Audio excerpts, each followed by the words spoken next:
பார்த்தீங்கன்னா முழிச்சிட்டு தான் இருக்கிறான். ஆனால் இவனுக்கு கண்ணு மங்கலாக தெரியுது. அந்த பொண்ணு முழுசாக பார்க்க முடியாமல் அப்படியே கண்ணை மூடிடுறான். அவன் இப்போ எங்கே இருக்கான்னு பார்த்தீங்கன்னா ஹாஸ்பிட்டலில் ஒரு பெட்டில் படுக்க வச்சுருக்காங்க அவனை யாரோ. போக போக கொஞ்சம் கொஞ்சமாக சரியாயிட்டு வரான். அவனோட அப்பா அம்மா வந்து அவங்க வீட்டுக்கு கூட்டிகிட்டு போய் அவனை படுக்க வச்சு நல்லா பார்த்துக்கிறாங்க. ஒரு நாள் அவன் தனியாக இருக்கும்போது அவன் வீட்டில் உடஞ்சி போன ஒரு கண்ணாடியை பார்க்குறான். அந்த கண்ணாடியை பார்க்கும்போது அவன் கார் கண்ணாடி தான் அவனுக்கு ஞாபகம் வருது. அந்த கண்ணாடிக்கு கீழே யார் உடச்சிருப்பான்னு பார்க்கும்போது அந்த பொண்ணு தான் இருக்கா.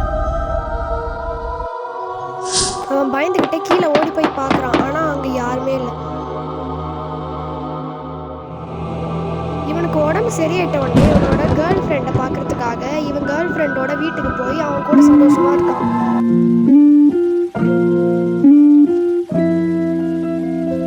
இவங்க 2 பேர் இப்படி நிம்மதியாக பேசிகிட்டு இருக்காங்க. பேசி முடிச்சுட்டு இவன் போகிறான். இவன் போயிட்டதுக்கப்புறம் திடீர்னு சத்தம் கேட்குதுன்னு திரும்பி பார்க்குறான்.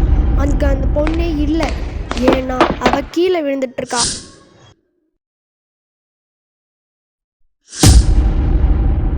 அங்கேயும் இந்த பொண்ணு இருக்கா. அவளை அப்படியே திரும்பி பார்த்துடுறா. இந்த முறையாச்சும் இந்த பொண்ணை பிடிக்காமல் விடக்கூடாதுன்னு அவன் மறுபடியும் கீழே போய் பார்க்குறான். ஆனால் அங்கே மறுபடியும் அந்த பொண்ணு காணாமல் போயிட்டான். இவனுக்கு அப்படியே டென்ஷன் ஆகுது. இனிமேலும் பிடிக்க முடியாது போல இருக்கே அப்படின்னு. ஆனால் அடுத்த நாள் காலையில் அவனுக்கு ஒரு ஃபோன் வருது. அந்த ஃபோன் அட்டன் பண்ணுறான். அந்த ஃபோன் அட்டன் பண்ணும்போது நான் உன்னை விட மாட்டேன், உன்னை எப்படியாச்சும் சாவடிச்சிருவேன்னு ஒரு குரல் கேட்குது. அதை கேட்டு அவன் ரொம்ப பயப்படுறான்.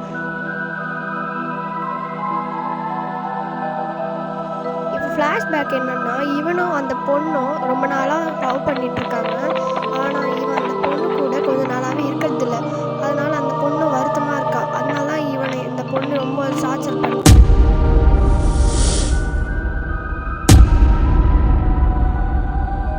முதல்ல இந்த பையன் தான் இந்த பொண்ணை காதலிச்சுக்கிட்டு இருந்தான். ஆனால் வேற ஒரு பொண்ணு கூட சேர ஆரம்பிச்சிட்டான்.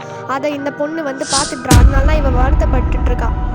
அது காரணமாக வச்சுக்கிட்டு தான் இவன் இப்படி அவன் கூட இருக்கிறவங்க எல்லாருமே கொண்டுட்டான். கூடவே இவனையும் கொண்டுட்டான். இந்த வீடியோ உங்களுக்கு பிடிச்சிருந்தா லைக் பண்ணுங்கள், ஷேர் பண்ணுங்கள். நம்மளோட சேனலை பார்க்காதவங்க நம்மளோட சேனலை சப்ஸ்கிரைப் பண்ணுங்கள்.